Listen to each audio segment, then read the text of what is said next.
Hey guys, Maceman here, coming to you from the Melbourne Convention Centre, where we are coming in for ComicCon. Now we have various artists here. We have Stan Lee, we have Patrick Stewart. Let's go. It's ComicCon! ComicCon! It's ComicCon!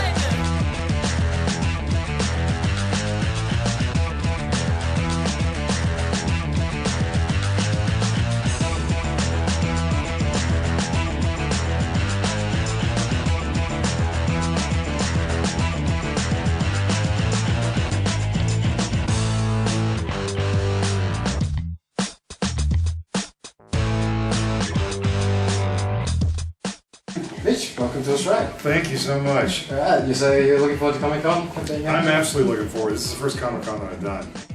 Before the X-Files, were you a sci-fi fan? Yeah, I've always been big. I've always read sci-fi and fantasy since I started reading. Do you choose those roles? Are they roles that you actually just target and go after? No, not necessarily. It's they just happen to come my way, and especially having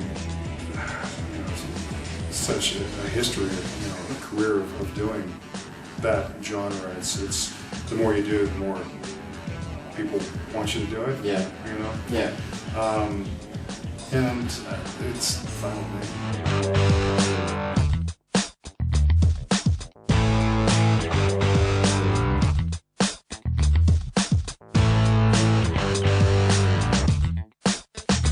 Hi, Sharon. Hi, Jane. Welcome to Australia, first of all. Thank you. How long have you been here?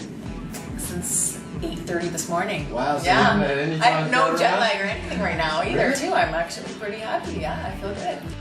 Playing parts, obviously, in Stargate Atlantis, okay, and Smallville, right? Do you specifically choose sci-fi fantasy parts, or is it just coincidence? I think it's been coincidence so far. I think a little bit is because of my body type, because I'm kind of a more muscular woman, and that's going to be the genre that is going to have those kinds of strong female characters like that. I have a degree in theater and English, Yeah. so that's what I went to university for, which is funny because, you don't really come away with having a profession after doing theater and English, but Yeah. the theater helped. Obviously, like going to theater school, like I wanted to be an actor. I knew I always wanted to be an actor.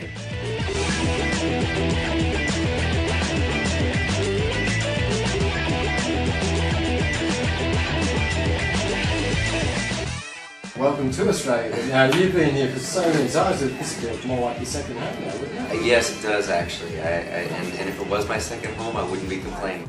I knew from a young age what the process was of making film and stuff like that, and that excited me more because I was like, okay, so they'll get me, because normally I was used to me and my friends playing in the woods, and we're trying to hodgepodge some costume on to make us appear to be, what we're pretending to be, whether it's like Dungeons and Dragons or Swords and Swords, whatever it is, or Vietnam or whatever we're playing that day. Yeah. And sticks are the guns, or you break up everything, and the gun stick becomes a sword, and and the trash can pail is the shield, and and that was it. And when I realized, wow, they'll give me the wardrobe, they'll give me the props, all this stuff, then they'll film it, they'll put it together, and then they'll play it back, and I can go and watch myself living a life that isn't my own. Yeah. That's what tripped me out. I was like, I have to do it. I mean, one of my favorite roles was Harold Lauder in The Stand, and that was really because I had never up to that point been given the opportunity to play a character like that.